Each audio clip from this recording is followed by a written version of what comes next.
Everybody, Steve Prisbrowski. Welcome to tip number 52 in the series 101 Tips to Ace Your Promotional Exam. As a reminder, my website, code3firetrain.com, is a free stuff link with lots of great free information on there. And this series is based upon my latest book for fire engineering books and videos that I'm very proud of, 101 Tips to Ace Your Promotional Exam, available off their website as well as mine below. Tip number 52, let's cut to the chase. Tip 52, we've talked about knowing yourself inside and out. Now it's time to know something about your department inside and out. Now, the voice of experience, the words of wisdom that is offered to help support my wording on this tip is offered by a retired captain of the FDNY, Mike Dugan, a great guy, lots of great wisdom and experience to offer. So check that out, because I think Captain Dugan's a great guy with a great message. But you got to know your department inside and out, because again, there's a number of reasons why. You're going to possibly get asked those questions, but even if you're not asked those questions on the oral board, you better be prepared for them from, those that you're supervising or those people that knock on the door of the firehouse. So what to know? Now, some of you may go, hey, he's missing the A in SWAT, because most of you are probably familiar with the term SWAT as SWAT, Special Weapons Attack Team, or I think that's what it stands for. But anyway, no. If you're going for company officer above, you need to understand the term SWAT/SWAC. They're both sort of used interchangeably. I'll get into what each of these are. SWAT or SWAC is a great tool to use whenever you're trying to learn more about anything. This is a tool that an entry-level firefighter should be using when it comes to researching something, whatever that something is. So what it means is that the S stands for strengths. So learn the strengths of whatever it is. Your new department, your new shift, your new crew, whatever it is, learn the strengths. W stands for weaknesses. Tip number 50 talked about knowing your personal strengths. Tip 51 talked about your personal weaknesses. Now we're talking about strengths and weaknesses of the department. The O stands for opportunities, and then the T stands for threats, or C, challenges. So strengths, weaknesses, opportunities, threats, or challenges. And I say threats or challenges because I think threats and challenges are both very important to be aware of. For example, you should know what your department's strong at. You should know what your department's weak at, because again, those are common questions that are asked during oral board interviews for fire officer of all ranks. Hey, what do you think the department's doing well? And then of course, what do you think the department could improve upon? And you don't want to throw your department under the bus, especially if a chief's on the other side of the table, but you got to have good constructive suggestions and ideas of what can be done better and how you're going to be part of the solution, not just, hey, I think the department morale sucks. Okay. How are you, future aspiring current leader, going to do? What are you going to do to make it better? Do your part to not just be a problem child or complainer, but be part of the solution. So besides getting asked about strengths and weaknesses of the department, there also may be questions within that oral interview of, what are some opportunities the department should be pursuing, or what are some threats or challenges? Think about it. Budgets are always a challenge, always a threat. And that's just one example of many there. Politics, so the list goes on, but SWAT or SWAC is a great tool to use when you're testing for a promotional position or an entry-level position, especially when you're going to a new department or new rank, new position, new firehouse, new crew. Do that as part of your initial research. What to know also, make sure you're aware of past, current, and future issues or goals. You may go, how the hell would I know what goals, department goals, fire chief goals? Most departments have put together some type of strategic plan or master plan or business plan, some type of plan that they have on their website, and hopefully have it accessible to all members.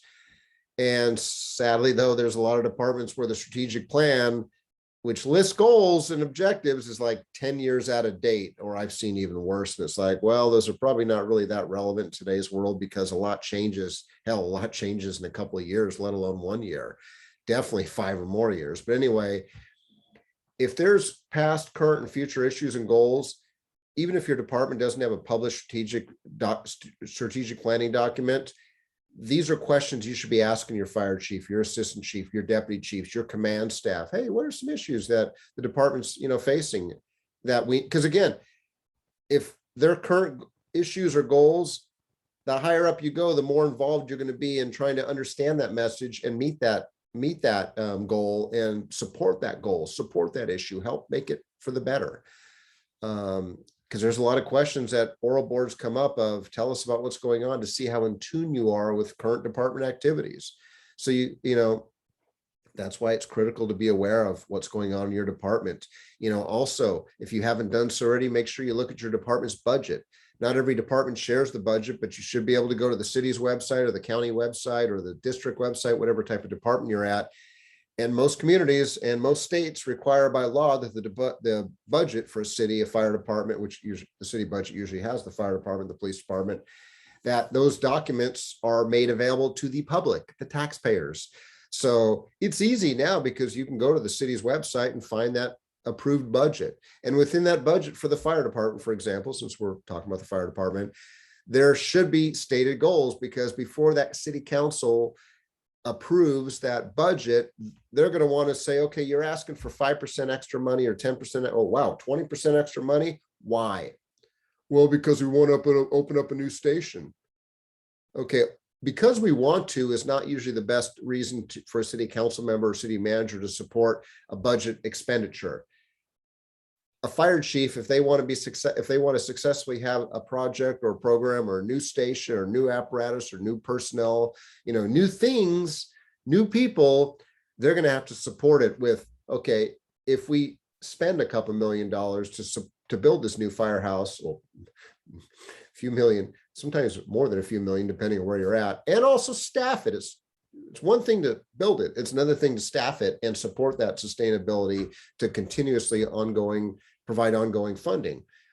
There's going to have to be some goals. Okay, where's the outcome? That's a word. If you're not familiar with outcomes, get familiar with outcome, because I think a lot of firefighters struggle with that of, well, we know we want a new station, we know we want a new apparatus, or we know we need another station over there, but we better justify it. And it's not gut instinct. It's because, well, the calls are going up. Okay, prove that data, show that data of why it's so important that if we add a firehouse, what are the outcomes? Are we going to have, well, the outcomes are probably going to be reduced response times, which are obviously beneficial. But again, where's the outcome? Just because response times are reduced, does that mean that the outcomes are any better or any worse? I mean, I'm not trying to be a jerk here. That's how budgets get approved or denied, because usually poor data or lack of data, or it's all based on emotions, not rationality. So some of the other key documents I touched on that make sure you're familiar with your budget, department policies. You should know this stuff inside and out. They're not sexy. They're not fun to read, but especially for the company officer and higher ranks, you got to be familiar with this stuff, because you're going to have to support it. You're going to have to live within it. You're going to have to, you know, make do. And so, you know, because one of the biggest things or the biggest responsibilities of a company officer is enforcing policy. I know that doesn't sound sexy. Well, I'm a leader. Right. But if you're in a leadership position, which can be any rank, not just officer, but any rank can be a leader, but especially if you're in a supervisory rank, yeah, you're expected to be a supervisor, but also a leader, also a manager, wear many hats. We lead people, we manage things, but we also have to manage things such as policies to make sure people fall into line and hold people accountable when they need to be held accountable.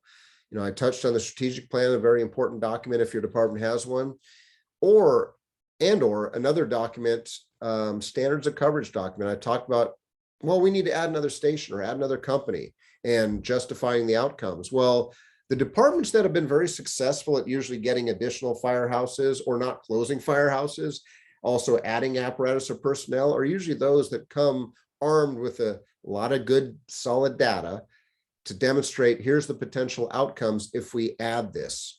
And that's usually your standards of coverage document, because your standards of coverage document takes a look of your firehouse and your firehouse locations and your deployment model. We all think the firehouses may be in the right location, but are they? I bet you if you did a standards of coverage report of your current fire department, I bet you'll find that some stations are not in the best location because of calls. Maybe the station was perfect when you had one firehouse in the center of town, but now your city's grown so much that you got 4 firehouses. But because all the growth was over here on this side of the city, that's where maybe you built your stations. that may be great, but then might have been great for 20 years ago, but what about now? You know, the auto plant that you built it for shut down. Do you even need that firehouse over there? I mean, again, I'm not trying to be a jerk here, but standards of coverage document, if your department is one of the 300 or so accredited departments, and you may go accredited by whom? CPSE, Center for Public Safety Excellence, cpse.org, Center for Public Safety Excellence.org, cpse.org. If you're not familiar with them, go to their website, because like I said, there's about 300 departments nationwide, actually internationally, like my department, that is accredited. To be an accredited fire department, there's a lot of hoops you have to jump through. You have to have a current strategic plan. You also have to have a current standards of coverage document. And you don't have to be accredited to have a strategic plan or a standards of coverage document. There's many good, solid fire departments that are not accredited, but they have a strategic plan that they follow. They update regularly. They have a standards of cover document where they run the data. They look at the data, they evaluate the data, and they use that to make decisions on deployment. You know, do we still need an engine and truck here? Maybe not. Maybe we need to move the truck over here, or maybe move whatever, I don't know. Or maybe the truck is better suited over there. Well, we'll just add another truck over there. Okay, it doesn't always work like that, because if your fire chief wants to add apparatus, the first question that's going to come out is probably, we don't have the money for it. So how can you make do with your current budget? Could you move this truck over there to there? Well, we could, but it'd be nice to have a second truck. Well, yeah, it would be, but it's not in the cards. So a standards of coverage document, if you're not familiar with the term, you don't have to be accredited, but for accredited departments, they're the ones that usually have taken a lot of time to do the right thing and evaluate their data, and more importantly, not just evaluate it, use that data to determine the future of the organization, personnel, staffing, programs, so on and so forth. So I know I've got a lot of unsexy, unfun, boring topics that the average firefighter or captain has no desire to give a shit about.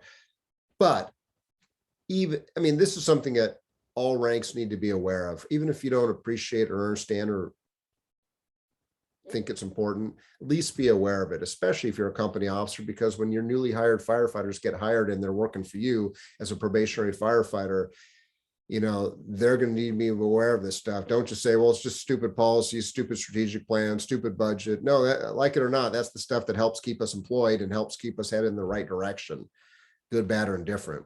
So if you don't know your department, how do you expect to be able to be a champion of it? Again, even as a company officer, be a champion of it and support it. You know, sometimes I hear people, well, the accreditation, for example, if you're accredited through CPSC, it's just a stupid sticker on the door and a sticker on the front of the firehouse. It don't mean shit to me. It's not a stupid sticker. If you're an accredited fire department, it means that you met certain standards, but not necessarily certain standards. That's a bad way to look at it. You demonstrated that you actually understand your data. You've actually evaluated it. It's not just data. It's also benchmarks of certain things. You actually know yourself well enough, your department, and your limitations, as well as your strengths, and you're capitalizing on those strengths, but you're also addressing those weaknesses. You know, I remember one of our former retired chiefs, he goes, I don't got time to deal with this accreditation shit. And it's like the fire chief at the time goes, no, your job is accreditation. And mostly it's because of people not understanding what accreditation is. It just means that you're doing what you say you're doing. That's all it is. It's not bullshitting or anything else. You say you're meeting, you say that you have a response time of this. Are you meeting it? And if you're not, it's okay to be transparent and say, well, we're not meeting it, but this is what we're doing to make sure that we try to get to that mark, whatever we say, or change the mark to make it more realistic based on your staffing. But anyway, we all at least have to have a better, I know there's things I can better understand about my organization, but anyway, how do you expect to assist new and current personnel as well as the public with improving their knowledge? And I say that because I remember as a new firefighter, I was asking, I'm looking up to my captains. I'm going, hey, Cap, can you tell me more about the business plans? We had a business plan at the time. Oh, that's just a stupid, it's a stupid document that just, it's basically a bunch of smoke and mirrors that says we're doing all this great shit, but you know what? It doesn't mean shit on paper. Well, that's not a great way to sell it. Instead, again, I'm not saying drink the Kool-Aid, but at least impart that knowledge. Okay, this is what the strategic plan is for, the business plan, the standards of coverage, if you even have those. And if your department doesn't have those things, maybe you can help spearhead one of those efforts to do that. You may go, I don't need a strategic plan. I don't need a standards of coverage. Well, we all do at some point, unless you want to remain status quo. If we ever want to increase our budgets, or at least justify what we have, because look back at law enforcement, when it came to defund the police last year, a lot of those departments did not probably have good, solid police departments didn't have good, solid plans in place of how they were going to handle the current need and the future needs of the community. And like it or not, we're members of the community, and we have to support the community because that's who's supporting us. So anyway, as always, thank you very much for the gift of your time. Please feel free to connect with me on social media. Reach out if you have any questions. And until the next episode, be safe, take care, and we'll see you soon.